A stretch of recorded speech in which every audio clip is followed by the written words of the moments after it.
They can not only wipe out cities filled with millions of people in the blink of an eye,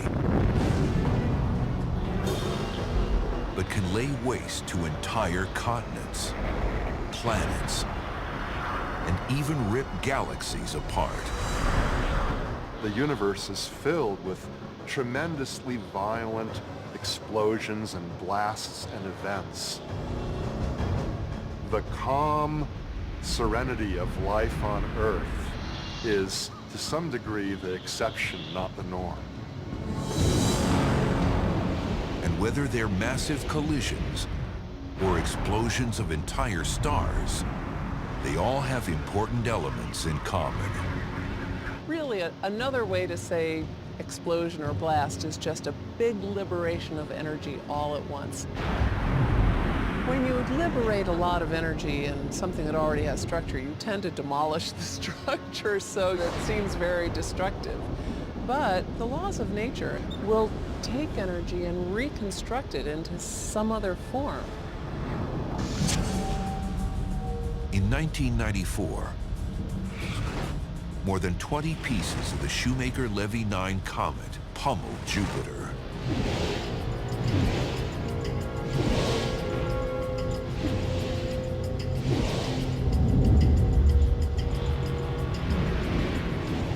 There were big black scars all across the face of Jupiter, so large even that they could be seen clearly even with amateur telescopes.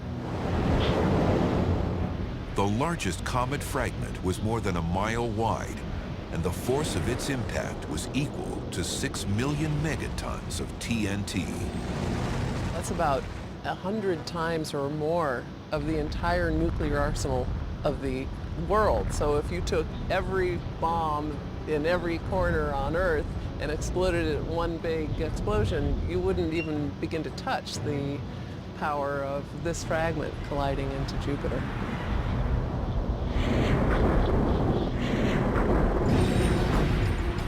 But guess what? Even that type of power isn't enough to qualify as one of the biggest blasts in the universe. The first event to make the top 10 was many times more devastating. Number 10, death from the sky. The smallest blast on our list may still have been big enough to wipe out the dinosaurs by blocking out the sun with smoke and debris. It's the Chicxulub impact, the asteroid that crashed into Mexico's Yucatan Peninsula about 65 million years ago. A 6-mile-wide space rock, taller than Mount Everest and almost as wide, thundered into Earth.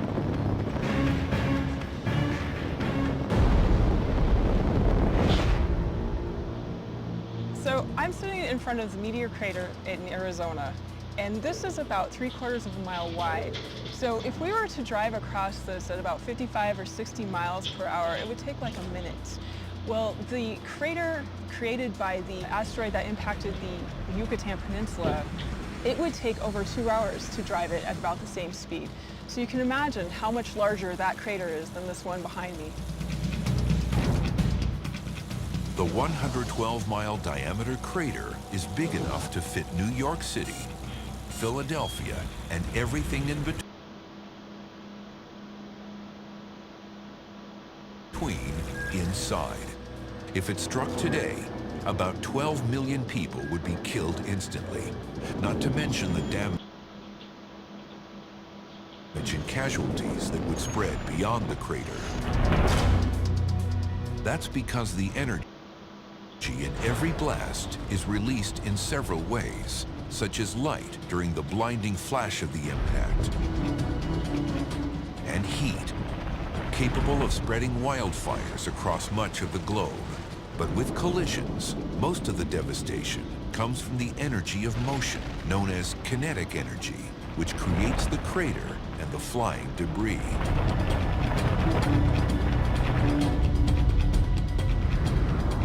The energy in the impact that created the crater at Chicxulub had to have been enormous, probably about 250 million megatons. That's a lot of energy. The largest bomb ever exploded on Earth was 50 megatons.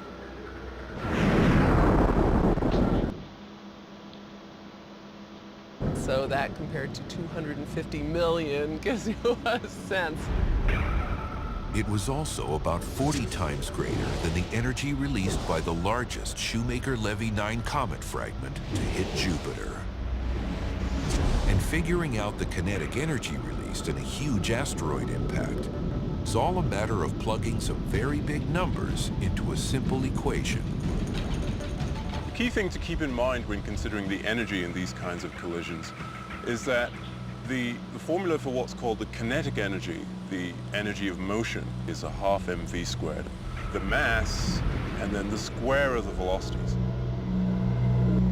Mass is the weight of the object, and velocity is the speed it's traveling. You can have a huge amount of energy for a massive enough or fast enough object. Considering that the Chicxulub asteroid weighed nearly as much as Mount Everest and was moving at over 50,000 miles an hour, about 50 times faster than a bullet from a revolver, it's no wonder it was one of the biggest blasts in the universe.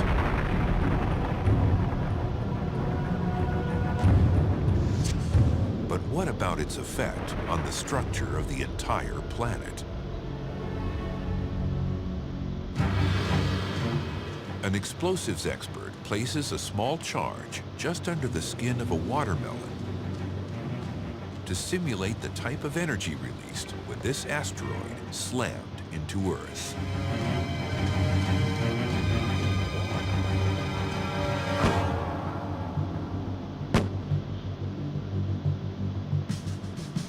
As you can see, something that would be devastating to us is not too devastating to the planet as a whole.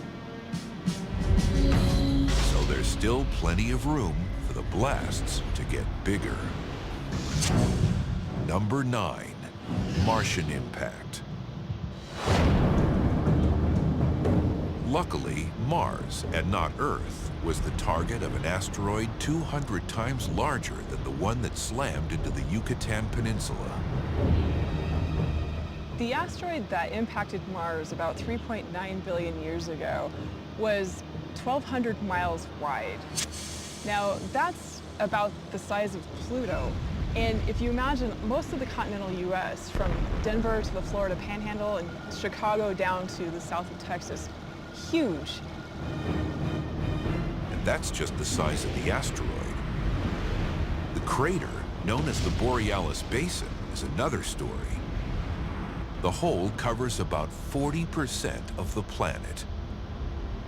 So the Borealis Basin on Mars is about 5,300 miles wide. Now the crater behind me is not even a mile wide. So you can imagine multiplying this by over 5,000 times, and that's the size of the impact crater on Mars. That's about the size of the continent of Africa. Amazingly huge. While the speed of the asteroid that smacked Mars wasn't much different than the one that hit the Yucatan Peninsula, the mass was many times greater, leading to a much larger release of energy. Probably about 1 million times more energetic. So it would be about 250 million megatons of energy. And that's a lot of energy. And that's why you got such a big, big basin. Something like that hitting Earth today would put the instant death toll in the billions and would probably wipe out all life on the planet soon after.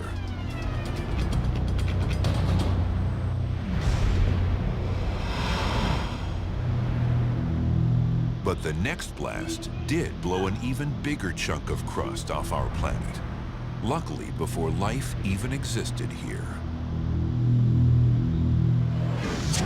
Number 8, the Big Splat. Instead of Mars being a target, imagine an asteroid the size of Mars slamming into Earth. Most planetary scientists believe that's exactly what happened soon after the Earth formed about 4.6 billion years ago. It's known as the giant impactor theory, also nicknamed the Big Splat. The early solar system was a much busier place than it is today. Basically, it hadn't settled down yet. So there are lots of fragments running around, producing all sorts of collisions, which ultimately produced the bodies we know today.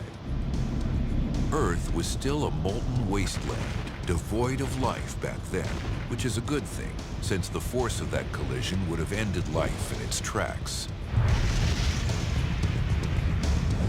So how did the planet recover from the most violent event in its history?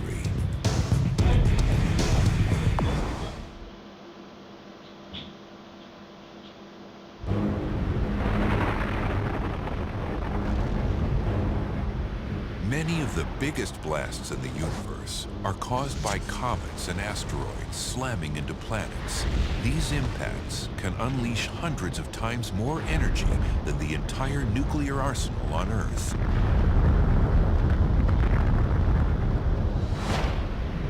But number 8 on our list is even more powerful than that.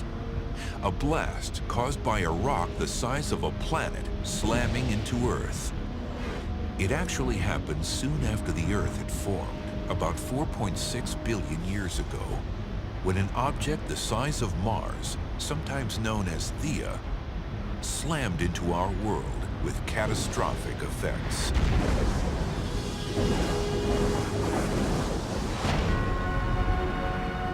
Compared to the Pluto-sized asteroid, Mars, the Mars-sized rock that nailed Earth was more than 3 times larger, releasing much more kinetic energy.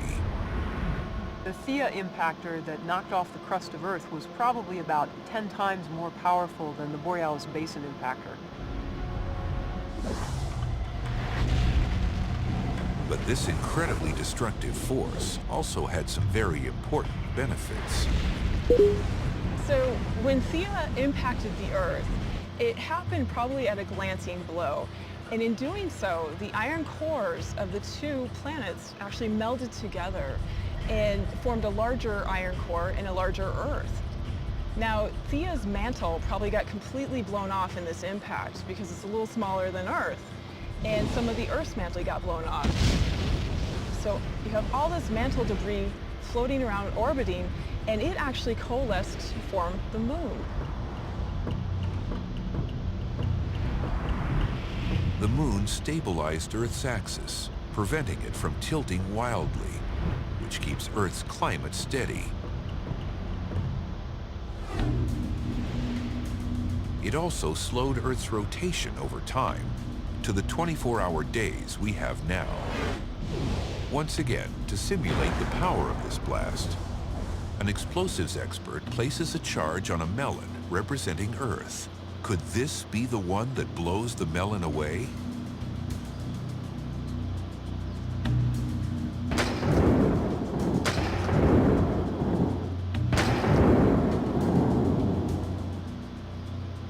Even though there's a lot of damage, the basic structure is still intact.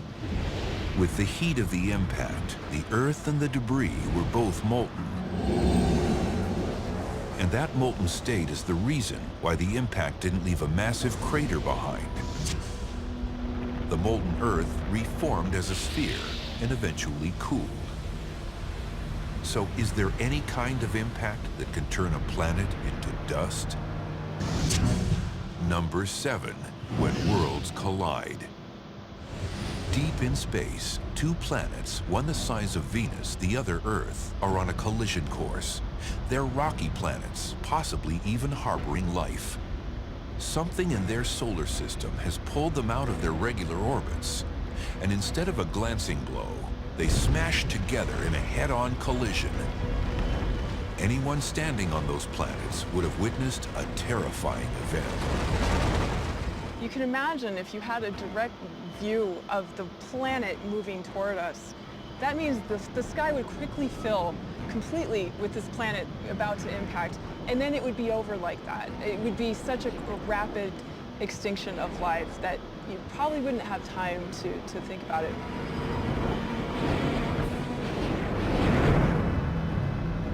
This isn't some fictional doomsday scenario. Some researchers think this massive blast rocked the cosmos within the last 1,000 years in a binary star system about 300 light years away. It's known as BD plus 2307 in the constellation Aries. It has a tremendous amount of dust in it. 1,000,000 times more dust than in our solar system. We think that this dust may have been produced by the collision of two planets, roughly the size of the Earth and Venus, just head-on whack, shattering each other, producing a tremendous amount of dust.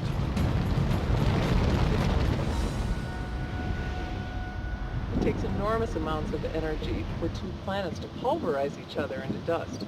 Now, instead of hundreds of times the world's nuclear arsenal, we're talking millions of times or even billions of times that energy. With this even larger charge, we're not just going to break off a chunk of this melon, we're going to blow it to smithereens.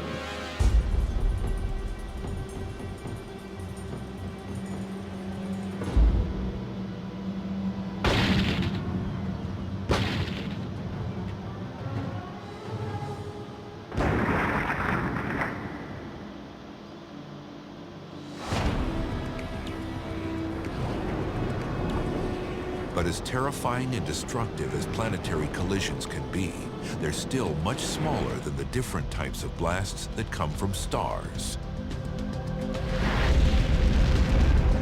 It's a whole new ballgame.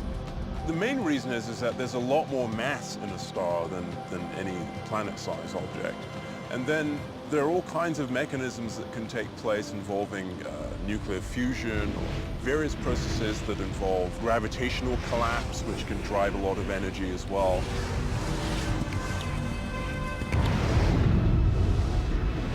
One of these energetic blasts is number 6 on our list, magnetar flares. Magnetars are rapidly spinning neutron stars, which form when stars several times larger than our sun begin to die and collapse in upon themselves. Imagine if our 865,000-mile wide sun suddenly compacted to the 12-mile length of the island of Manhattan. All of that matter is condensed into something so dense it's estimated to be 10 billion times stronger than steel.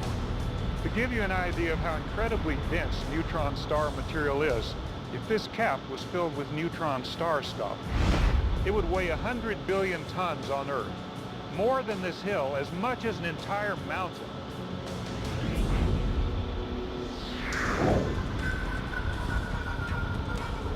The magnetar name comes from the fact that certain neutron stars, for reasons that are still unknown, have the strongest magnetic fields in the universe.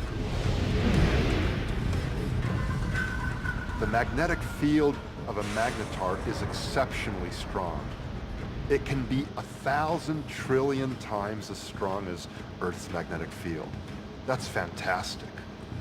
The magnetic fields are so intense that if a magnetar suddenly appeared halfway between the Earth and the Moon, it would be strong enough to disrupt all of the electronic equipment on the planet, including stripping the information off every credit card on Earth. And the reason magnetar flares are so powerful is that the magnetic fields around certain areas of the star sometimes twist themselves so much that they can't twist anymore, and suddenly release like a spring. The process is similar to a solar flare in that it's the magnetic field that's giving rise to the energy. It's the shaking and tangling and sometimes the reconnection of lines of force going in different directions that gives the energy that powers the flare.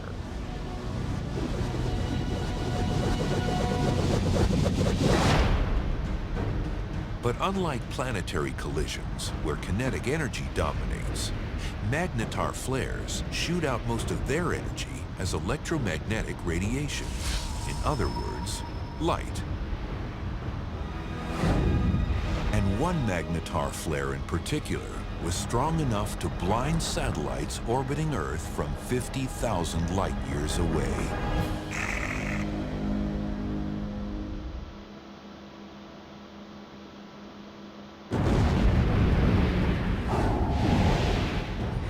The biggest blasts in the universe dwarf anything we can imagine on Earth.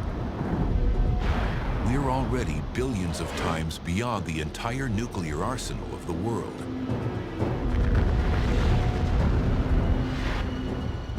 Number 6 on our countdown are the flares that burst from incredibly magnetized neutron stars, known as magnetars. And one of the most powerful ever observed from Earth released as much energy in just over 1/10 of a second as our sun does in about 100,000 years. The blast in 2004 came from a magnetar known as SGR 1806-20 in the constellation Sagittarius. It's about 50,000 light years away from Earth, on the far side of the Milky Way. It was incredibly powerful. All that energy came in 1/10 of a second. It blasted the detectors and satellites that happened to be flying around up there. In fact, it was the brightest blast ever seen from an object outside our solar system. And yet, it was 50,000 light years away.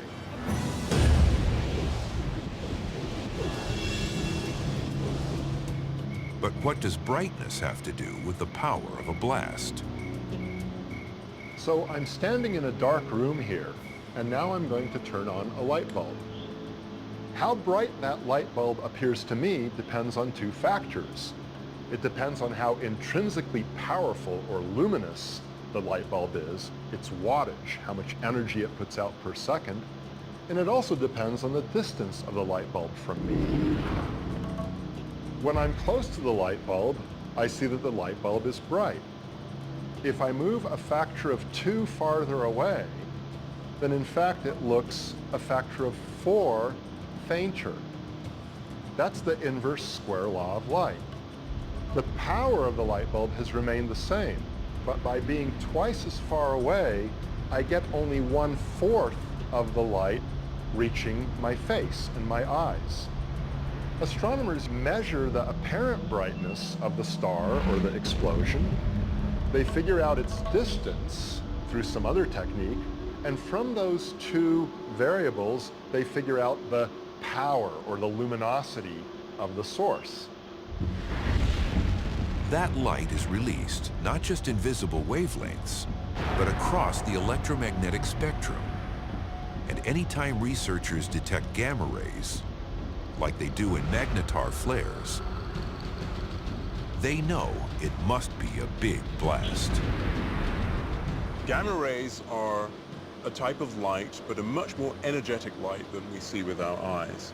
So the spectrum of light that we're familiar with goes from very low energy and through the visible part of the spectrum, the light that we see, all the way out through X-rays into this extremely high energy component of light, which is called gamma rays.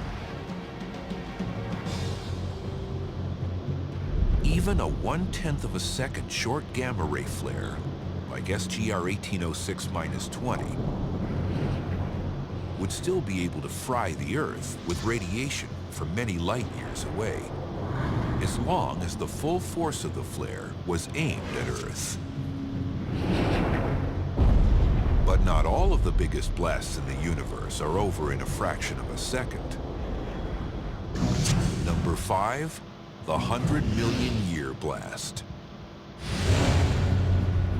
2.6 billion light years away from Earth, a supermassive black hole, billions of times the mass of our sun, has been wreaking havoc in the center of a cluster of galaxies.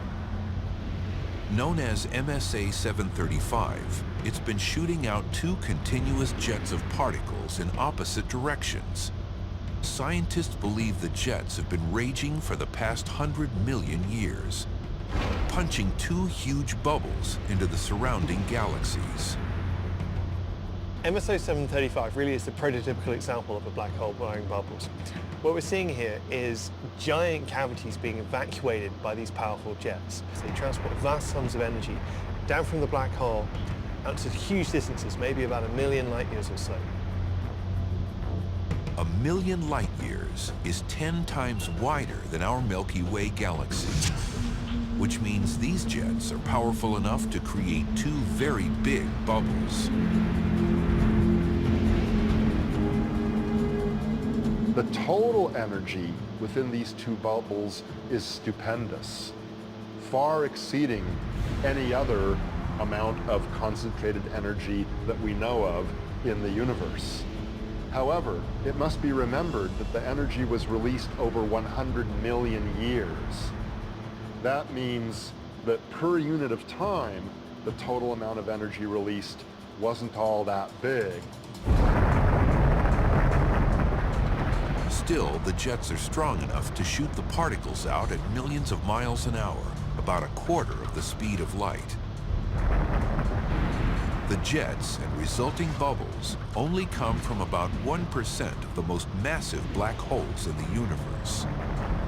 That's because the forces near these monsters are so huge that instead of swallowing everything, they actually end up pushing some particles away. It's important to emphasize that these giant explosions are not the explosion of the black hole itself, but rather an ejection of particles from near the black hole, the vicinity of the black hole. By colliding with one another, they can, in some cases, be ejected out of the vicinity of the black hole. But how can this two-sided blast possibly keep going for 100 million years? It's all a matter of how much cosmic stuff is available, as planets and suns are stretched and ripped apart down to their very atoms and drawn towards the black hole. So these jets that we've estimated have been going on for about 100 million years still have a huge amount of fuel available to them. That process can go on for an extremely long time, hundreds of millions of years.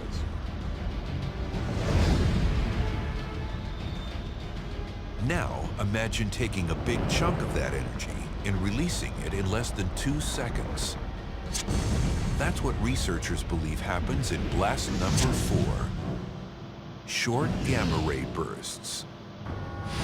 Gamma ray bursts are more concentrated than magnetar flares. It's a concentrated beam of radiation, like a laser beam. It comes out as a narrow stream.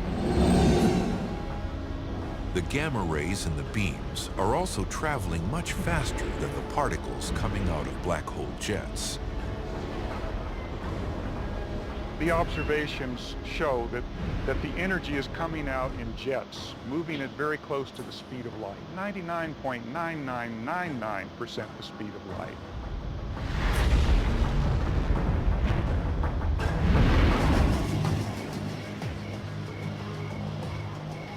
At that mind-bending speed, in just a few tenths of a second, short gamma ray bursts can release as much energy as our sun does in millions of years.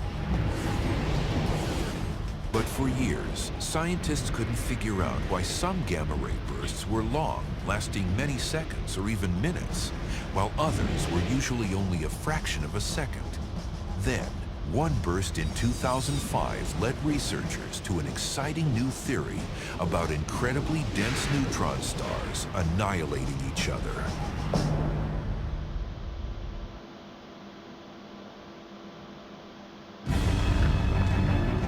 The power of man-made atomic bombs is nothing compared to the galaxy-rattling explosions in the cosmos. As we continue counting down 10 of the biggest blasts in the universe, These cataclysmic events are now producing as much energy as our sun does in millions of years. Short gamma ray bursts are number 4.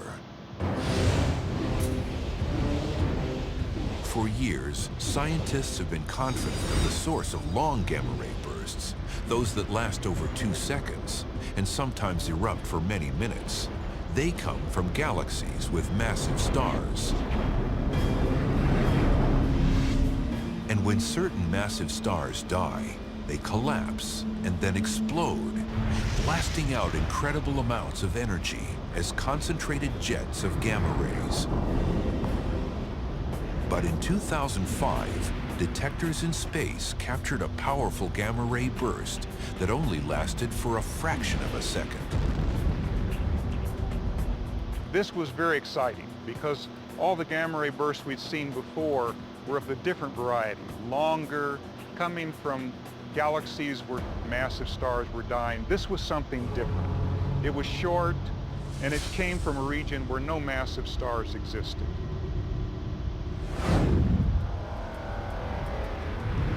This burst came from a galaxy thought to have some incredibly dense neutron stars in binary pairs that orbit each other. And scientists believe that the only way to generate such a quick and powerful burst of gamma rays is if 2 neutron stars engage in a deadly dance, orbiting closer and closer, then finally crashing into each other.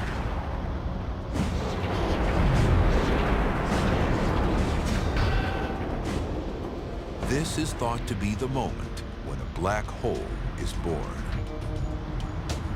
When the 2 neutron stars finally touch, one of the neutron stars gets shredded into a disk, and the thing that's left is too big to be a neutron star. There's no force in the universe that can hold up 2 neutron stars, so it collapses to a black hole.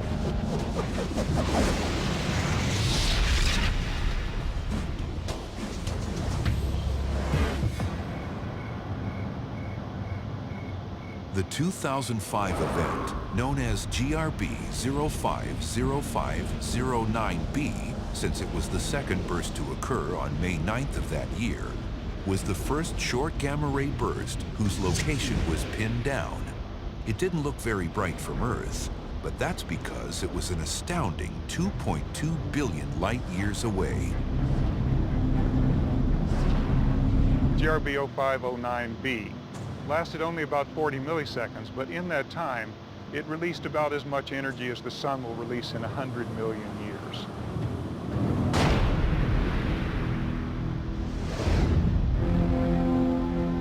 But the power of colliding stars can't compete with the even larger amount of energy released when an entire star explodes from the inside out.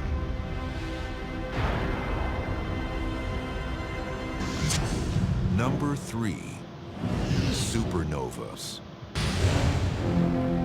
When large stars die, they don't just fizzle out like our sun eventually will.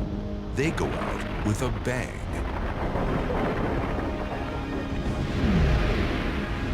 There are actually several types, but the 2 main ways a supernova explosion happens is either when one star in a binary star system swallows part or all of its companion, or when a supermassive star collapses in on itself and ejects its outer shell in the process.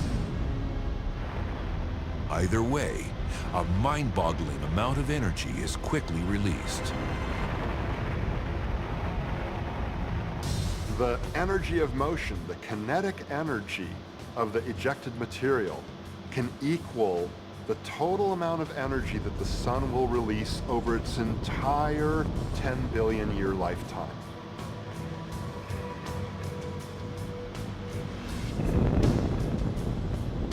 The binary star type of supernova is similar to a hydrogen bomb, where runaway nuclear fusion leads to a massive explosion.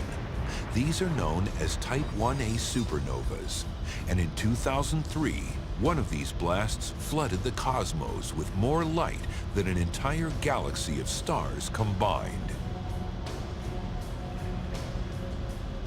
It was over 20 billion times more luminous than the sun for about 2 weeks. And this all came from the explosion of something not much bigger than the moon, about 1.4 times the mass of the sun, from a thermonuclear explosion from fusion. For the core collapse type of supernova, an incredible amount of power is generated when the outer shell slams down and gets an extra kick from the denser core of the star. Imagine this ping pong ball represents that outer, lighter material of the star, whereas this superball represents the heavy inner core. You can see that the ping pong ball actually doesn't really bounce that much on its own. And there's the bounce of the superball. But what you'll see is that when I send them down together, the bounce of the superball back up will propel the ping pong ball much higher.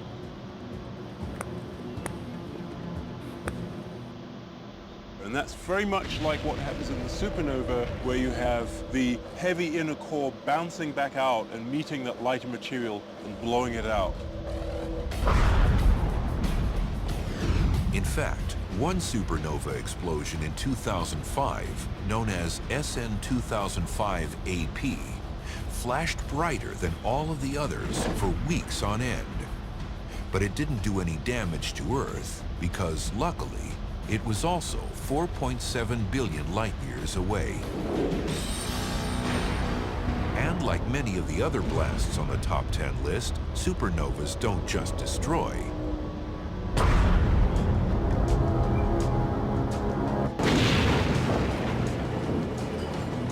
A supernova is a little bit like a recycling center. There's a lot of material in those massive stars. Anything from 8 times to over 100 times the mass of our sun. So there's a lot of material that's going to be processed in those stars, just like there's a lot of raw material here at the recycling center that's going to be processed. The matter in the universe is dominated by light elements like hydrogen and helium. But the inside of a star about to go supernova is the main source of the various metals and other heavy elements we depend on for life. Just like these materials are being sorted into different categories, the star starts to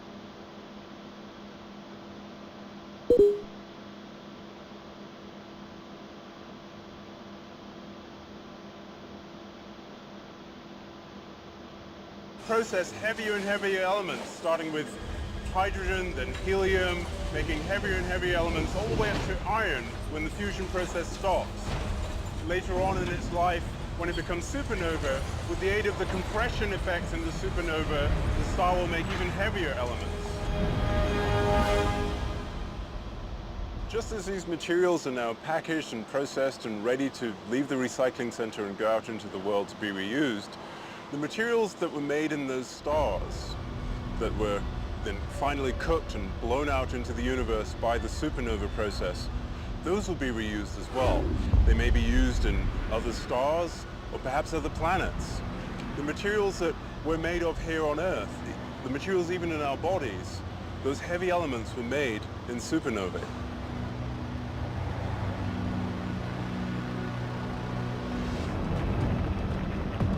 While supernovas are massive explosions themselves, they can also trigger secondary blasts with even more concentrated energy.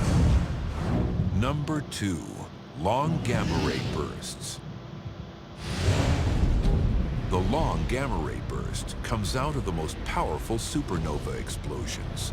They're as strong as the short gamma ray bursts, but since they last much longer, anywhere from 2 seconds to nearly half an hour, they blast out much more energy overall. The long gamma ray bursts are completely different beasts compared to the short gamma ray bursts. They're immensely more powerful, maybe up to around 10,000 times more powerful than the short duration bursts. These concentrated jets of energy only come from supernova explosions involving stars 30 or more times the mass of our sun. And just like the short gamma ray bursts, they're evidence of the birth of a black hole. Long gamma ray bursts are, in some sense, a variety of hyperenergetic supernova. The iron core collapses as before to a neutron star, but too much material falls down on it and it can't stay a neutron star. The temperature rises to 10 billion degrees. The luminosity in 1 cubic inch of this is as big as the sun. And this power can't flow out on the equator. It gets focused like in a shotgun blast out the rotational axis of the star. So how much energy do the most powerful long gamma ray bursts release compared to our sun? The answer is shocking.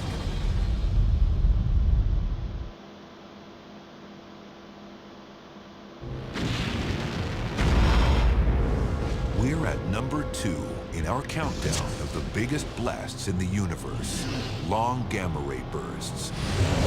They're the most powerful concentrated beams of energy in the universe. They release many times more energy in a matter of seconds or minutes than our sun will produce in its entire 10 billion year lifespan. The key to their devastating power is focusing that energy in a narrow area. A firearms expert illustrates the point with 2 different shotguns. First, a shorter gun, where the shot spreads out quickly after leaving the barrel, unlike a gamma ray burst.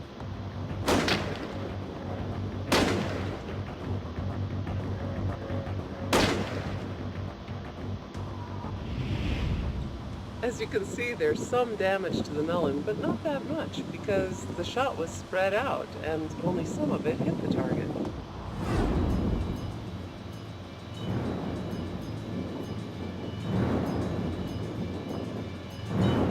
Now our firearms expert is switching to a longer barrel that keeps the shot concentrated in a tighter pattern as it goes downrange. The same effect as a gamma ray burst.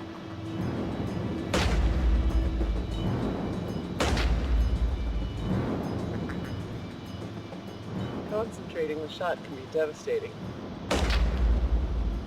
It's a good thing for us that most gamma ray bursts are millions or billions of light years away from Earth and are pointed in the other direction.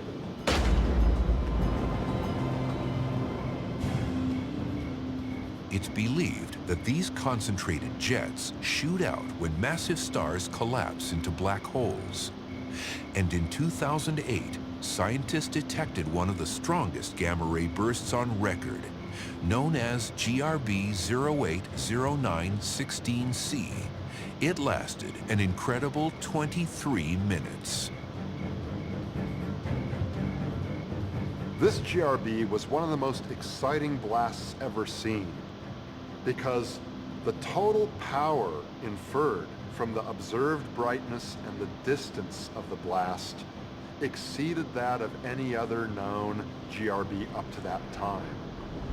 Moreover, we can tell that energetic particles were blasted out along 2 jets at 99.9999% of the speed of light.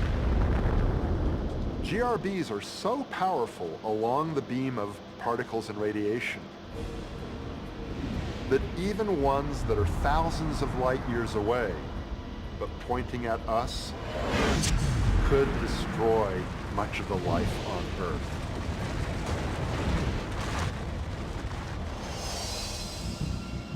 But if long gamma ray bursts are the most powerful explosions in the universe, then how could they be number 2 on our list?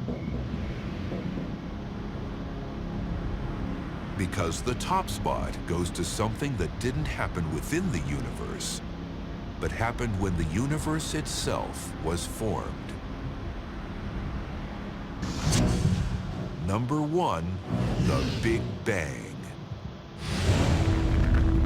This mother of all blasts is technically an expansion and not an explosion, since it was not a blast within a defined area. It wasn't an explosion that happened somewhere in space. It's all of space. It's the actual fabric of space-time itself coming into existence. So in the concept of a biggest blast. It's as big as it gets. It was the whole universe blasting into existence. And the speed and temperatures of the Big Bang dwarf anything that happened inside the universe once it was formed. Those temperatures are beyond anything we can imagine. There are trillions of degrees if you measured it in usual units. So compared to any explosion, say here on Earth or a star or what have you, this is well beyond that. Researchers believe that theoretically, they can go back so close to the moment the Big Bang happened that a fraction of a second doesn't come anywhere close to doing the timescale justice.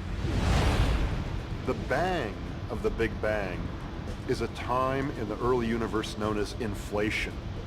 The size of the universe went whoosh. It just expanded so quickly, doubled in size many times over a very, very short interval of time. This incredible inflationary exponential state of expansion lasted only a tiny fraction of a second. A millionth of a millionth of a millionth of a millionth of a millionth of a millionth of a second. During this early expansion, it seemed as if things were moving faster than Einstein's universal speed limit, the speed of light. In fact, it expanded so quickly that it was faster than the speed of light. That's okay. That doesn't violate Einstein's theory of relativity. Space itself can expand faster than the speed of light. No particle can travel through space faster than the speed of light, but space itself can and does expand faster than the speed of light. And the Big Bang is the largest reminder of all that the biggest blasts in the universe, these sudden releases of energy, do much more than destroy. The creation of our universe, the creation of the sunshine that comes out of stars, and the creation of our own moon all came from this tremendous liberation of energy all at once. So there's a very intimate link between matter manifested in one way and then being destroyed and then re-emerging in a new way. And, you know, here on Earth, it re-emerged as us.